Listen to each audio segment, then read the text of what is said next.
I really like that it uses the projector animation to start this level. Ooh, now this is a trippy locale.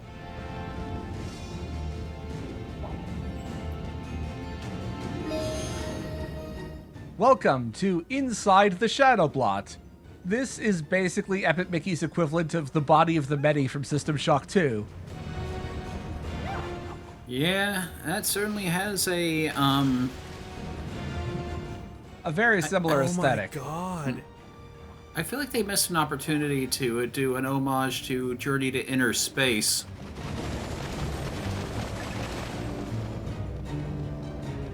Anyway, we gotta locate Gus and Oswald. And also get back Mickey's heart. But first, let's take care of this spladoosh over here.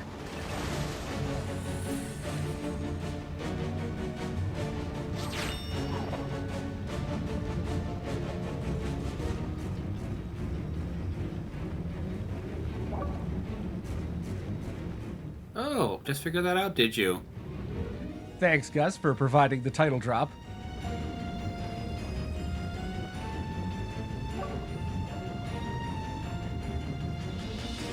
Okay, so you weren't doing that before now, or? Yeah, that's what he's been doing the whole time. Kinda. But now it's personal.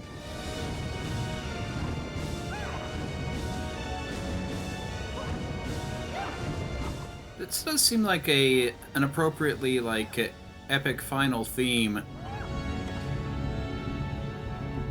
Oh, what's this? Well, if that's our heart, it's gotten a little bit bigger since the last time we saw it. And they say Mickey's heart grew 3 sizes that day. He should see a doctor. It's a medical condition.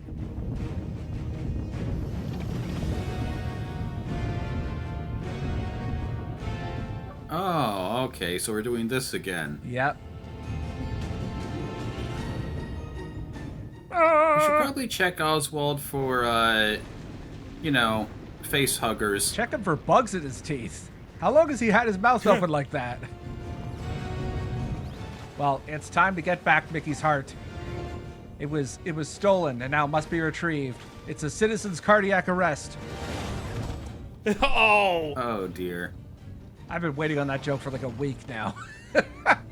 So, what's our local thing that we can break for more paint stuff? Nothing. Absolutely nothing. We have to rely on the natural regeneration effect. Oh. That's swell. Although thankfully when Mickey dies, it actually does refill. It refills his paint in centimeters, and it brings him back to 5 health, regardless of what your upgrades were. So if you hadn't picked up any health upgrades, it would be reset to full. And there's one piece of concept art here.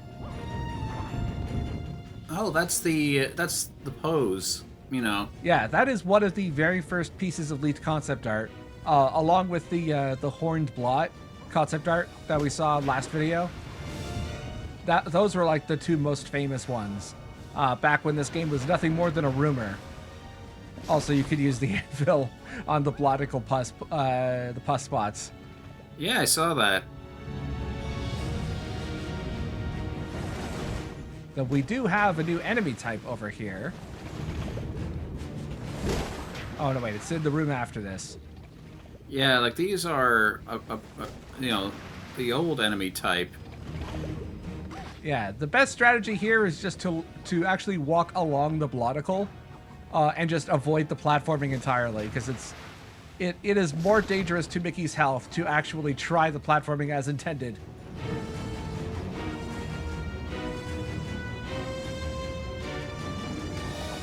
Ooh, I get it. We got zombies now. Yep, these are zombie cartoon characters. Now, there is a bit of a wrinkle to this related to our previous choices, which is that because we helped out 3 of the 4 Pete's, and did their good paths of their quest, there are actually fewer zombies here than would be normally. And you want to avoid the zombies at all costs, because they are, well, they're not quite invincible, but they're very hardy, and they will come back, a couple of seconds after you've killed them. So you really do not want to engage. Do they have an official name? Like, it's like a... I think they're called the Lost Souls. But anyway, the general point being that if you were going for an 90%, this is actually one of the hardest parts of the game, because there would be way more Lost Souls here than there would be otherwise if you had actually tried to complete the good versions of all the side quests. What's the correlation between helping Pete and having less lost souls? I think the idea being that because these cartoon characters, are happier and made happier by Mickey's intervention, that they're less sad. They're not as they don't become consumed by the plot. It's more of a mechanical thing, to be honest. I mean, considering that every character that we actually knew and cared about was apparently okay, then I don't know, the stakes just aren't really that high. Like, if it was like when the Bloodicals invaded, like they actually took some people and turned them into lost souls or whatever, that would have that would have been a bit too harsh, I think, for kids.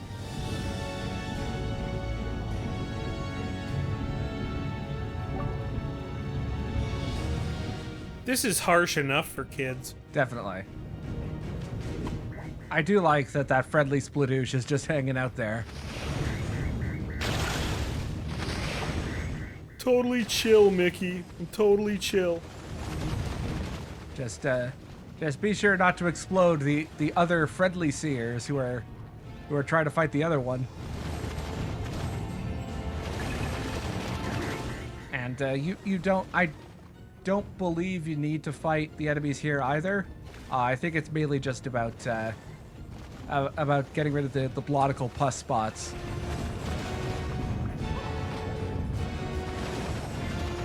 But, I assume that it's a lot easier to do when there aren't folks constantly harassing you. Yes, exactly. This is an important moral lesson for the kids playing this game. That it is easier and more effective for your physical and mental health to have friends instead of enemies.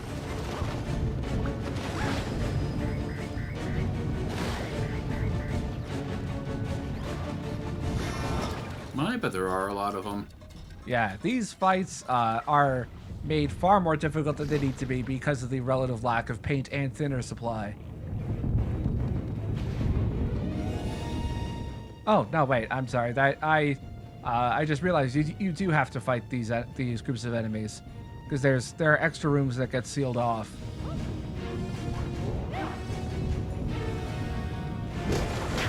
And that was me cutting a death away. The thing is that for this section, there is no checkpoint after the fight. The checkpoint comes before the fight. So, You're kidding. Yeah. Ugh. You have to go through this whole section, after, having already had your HP drained by the enemies. It's not fun, and it's why, again, I would recommend just walking on top of the bloticle, which will, in that case, you will avoid most of the hazards in these tight corridors. One criticism of the Body of the Many is that you don't have a lot of resources, and the whole thing is, a bit of a confusing maze, and you're also being constantly attacked by aggressive enemies, and it's like, it feels like the Body of the Many in System Shock 2 was also kind of like, I guess maybe a little, untested. Yeah, one thing I didn't really get a chance to show off here because I was, too busy avoiding the Lost Souls, is that they are extremely fast, and their attacks take priority over everything.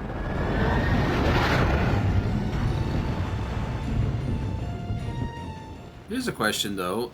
Once we release the heart, how are we gonna get that back into Mickey? It's like twice as big as he is. Well, I'm sure that they'll think of something.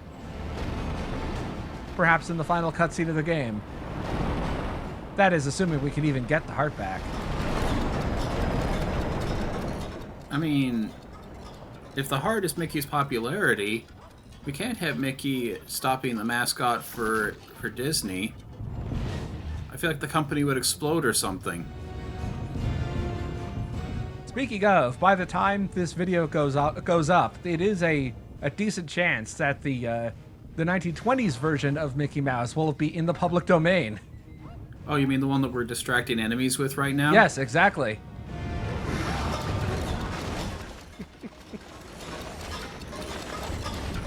I remember having a lot of trouble with this fight in particular, because there's actually a slobber that's just off screen. That is another good thing about Epic Mickey 2, that there's only like 1 or 2 slobbers in the whole game, and they're treated more as like mini bosses. And in the section of Epic Mickey 2 that we'll be playing later in the video, there's actually that's not the part where the slobbers appear. Also, I'm realizing just now, it's actually a Spladoosh there, not a slobber. But everything I said earlier about slobbers still applies.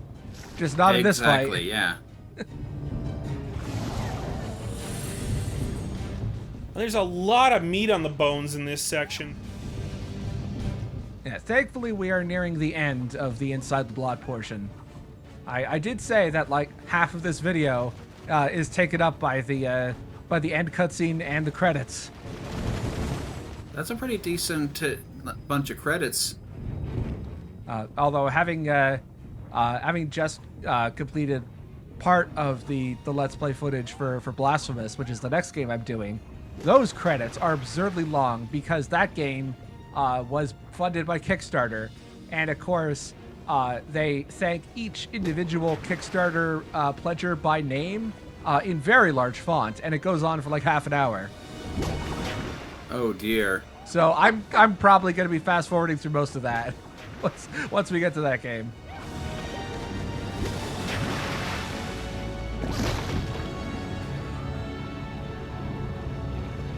Thankfully, it's not as bad as it was in Mighty Number 9, where because each anonymous donor was credited individually, I think it was something like 4 hours of credits.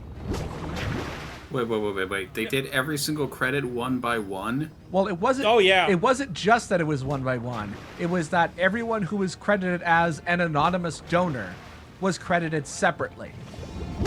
So it was just page after page Yes, of an anonymous exactly. donor, Yeah, anonymous Exactly. donor. That's exactly what Yeah, it was. it was excruciating for the like 10 people that played through that game. Oh my.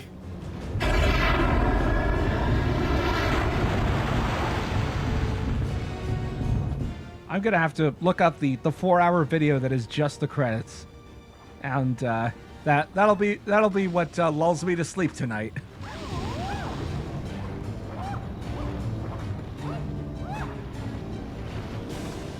Oh, I'm sorry. It was not 4 hours. It was 3 hours, 48 minutes, and 5 seconds, according to the Game Explained video. Mighty Number 9's wild 4-hour credits for all 70,000 Kickstarter backers.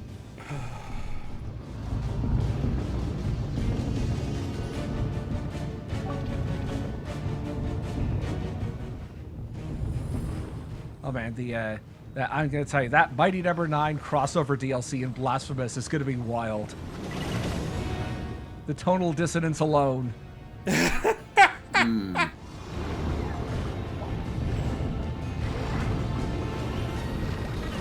Oh right, wait. I think I just saw a slobber over there. Maybe this is the fight I was thinking of regarding the last-minute reappearance of a slobber. Also, please, that additional sweeper. I appreciate that you're trying to help. But because you throw thinner at that other guy, you're actively making things worse. Please stop helping. Make your enemies cry like a penitent sinner on prom night.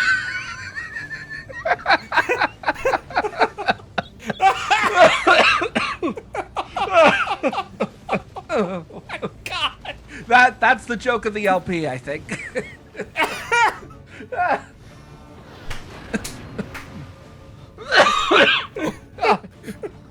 Oh, I didn't expect to have that kind of a reaction. Well, as jokes go, it's better than nothing. Why is that where we went in a kid's game? Is this not a kid's game? Am I just finding out this isn't a kid's game? I believe that this is a kid's game. I could be wrong. It is actually rated E. I forgot. I thought it was rated E 10+ when we did our very first video. It actually is rated E. And I think I have the Japanese copy right next to me here. I think it's rated A by Sero, the Japanese ratings board, which is actually the most lenient rating it can give. It goes from A to Z, with A being the equivalent of like early childhood. Interesting. I guess the ESRB and Sero think that kids are made of hardier stuff. Well, I mean, kids of the 2010s were made of hardier stuff, at least. Mm-hmm. Oh, sorry, I almost dropped the TV on your head. We are in the home stretch, officially. Basically, all we need to do is climb up here, and there's a couple of more blotical pusses here that we have to deal with, and then we can get Mickey his heart back.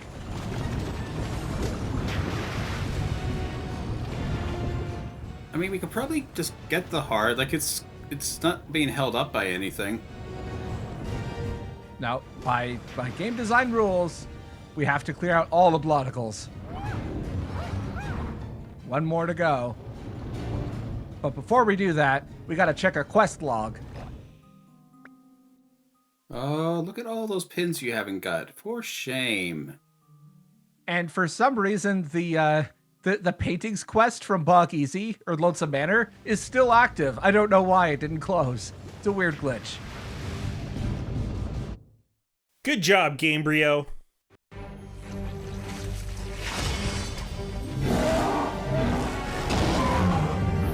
Oh, Taco Bell! It's nothing, Blot. Just crunch up 2 aspirin, and you'll be fine. I mean, he was able to live without a heart beforehand, so, you know, I'm sure he'll be fine. Now I have the heart, Mouse.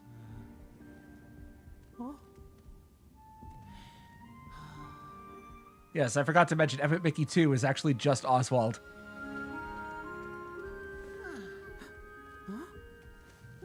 I mean, yeah, like, in an alternative version of this game, Oswald totally, like, does a Metal Gear Rising Revengeance on that heart.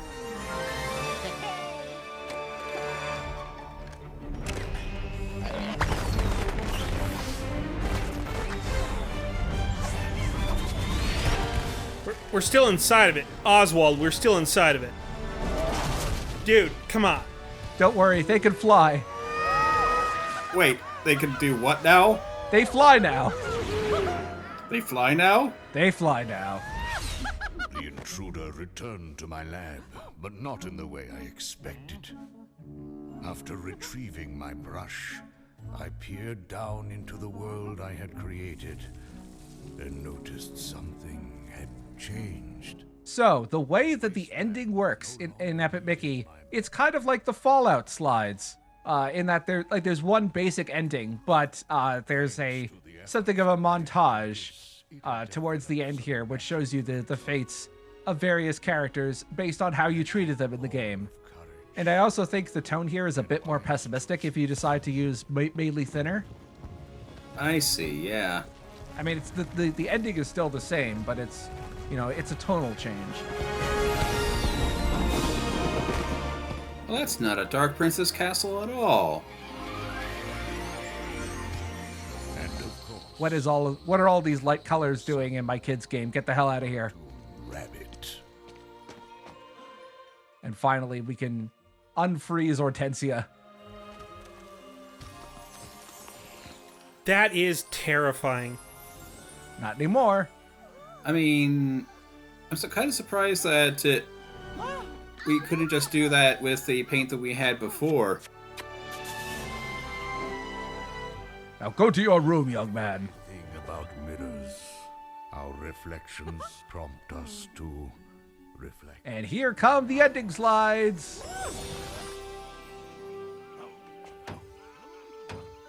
on the struggles we have faced or avoided, I don't think that's the code, Pete. how well we manage time. Enemies Yep, still dead. or redeemed. So that means that Corey Burton is the Ron Perlman of the Epic Mickey universe. Yup. And perhaps most important, the friendships we have nurtured. Hooray, he did nothing. We just solved all his cases for him. At least it's not the bad ending where Horace is just sitting depressed in his office.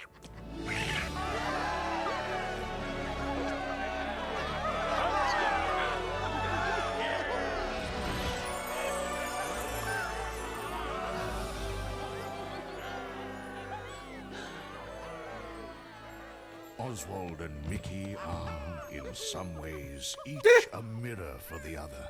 Brave, resourceful, and good of heart. I hope they become friends, and perhaps more, perhaps even brothers.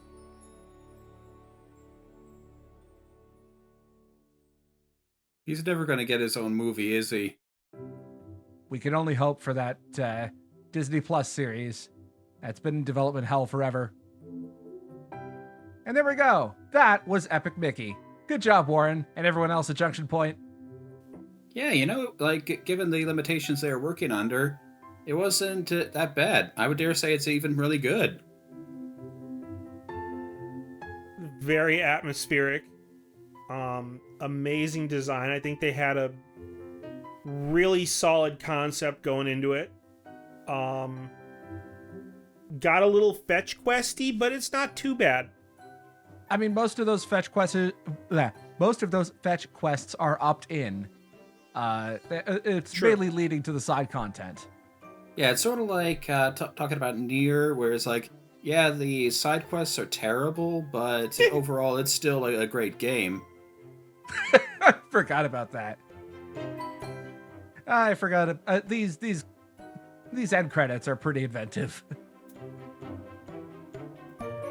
Well, I was going to later imagine he's in a room full of fireworks. That's the secret ending where you have to find the gift of fire and use that to set everything off in the fireworks control tower. Yeah, just saying, you know, it's like a classic gag. Like someone lights a match and suddenly they realize they're in a room full of explosives.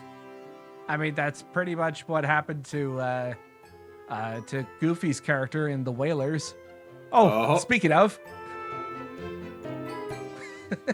Can I call it or what? you can. When you're on, you're absolutely on.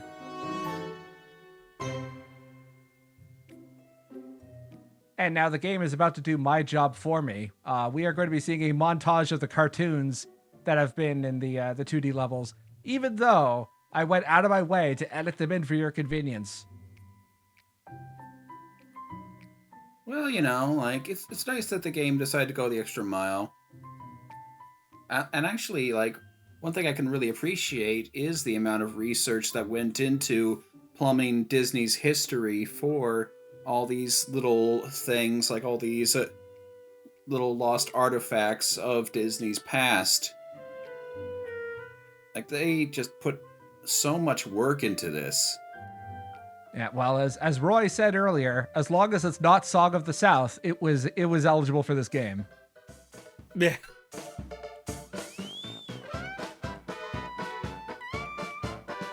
And these are pretty Wow. much, yeah, these are all in order relative to the 2D levels. So that was Fun and Fancy Free earlier, then Steamboat Willie.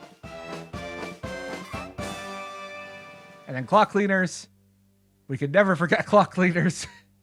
Some of these might actually be some of the same shots I used when post-editing. Entirely possible. I'll be honest. When I was doing those edits, I'd actually forgotten that the credits also show the clips. But I think the way that I added them in is a bit better. Sure, yeah. As I The said, less popular Killdozer Mickey. That's Alpine Climbers, the one with no useful facts. it's just people climbing a mountain and singing. What you gotta say about that? Or, well, Donald Duck was trying to sing, I guess. What can you do? It's Donald Duck.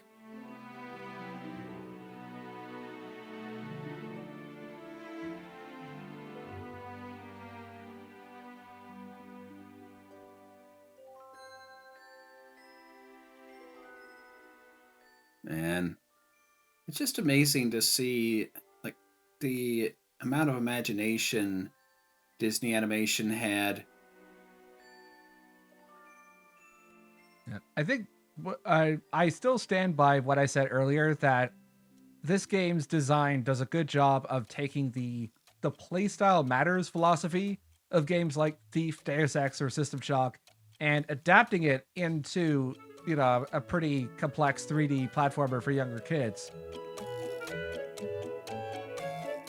Like it can be easy for things to get, overcomplicated when you're trying to make design that is accommodating to player choice. But I think that this, for the most part, Epic Mickey threads the needle between having a specific concentrated vision while also giving young kids the ability to express themselves through gameplay. Yeah, like it's ethics for children. Yeah, exactly. Speaking of which, is that Gremlin that we launched ever going to actually land? Like, do we ever hear from that guy again? Nope, he's dead.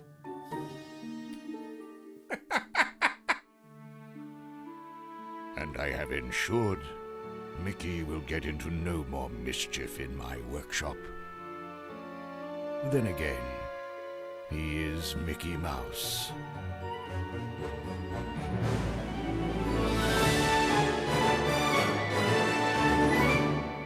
And then Mickey died.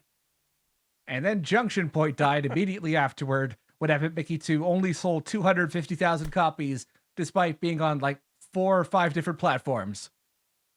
How did it only sell 250,000 copies? I don't know. I feel like the backlash against Epic Mickey 2, as I will show in the video or two that we'll do of that preview, I definitely think it was overhated. A 6 out of 10 game was treated like a 2 out of 10 game. Well, still, like, once we get to see it for ourselves, we might be able to get a few ideas of why people might not have liked it. Yeah, there are a couple of the design quirks with Epic Mickey 2 will start to make more sense when we consider that Epic Mickey 2 was still made for the Wii and then ported to the other platforms. What I'm saying will make more sense once we get around to that. Anyway, I've had a great time, going through Disney history, revisiting one of my favorite games, and after Epic Mickey 2, or the 1 or 2 video preview of that, I will be moving on to Blasphemous, a game that could not possibly be any more different in image, substance, or tone than Epic Mickey. Right. Ethics definitely not for kids. No, get the kids out of the room for that one. Unless they're really religious and you need to scare them. In that case, go ahead. Show them all you want of Blasphemous.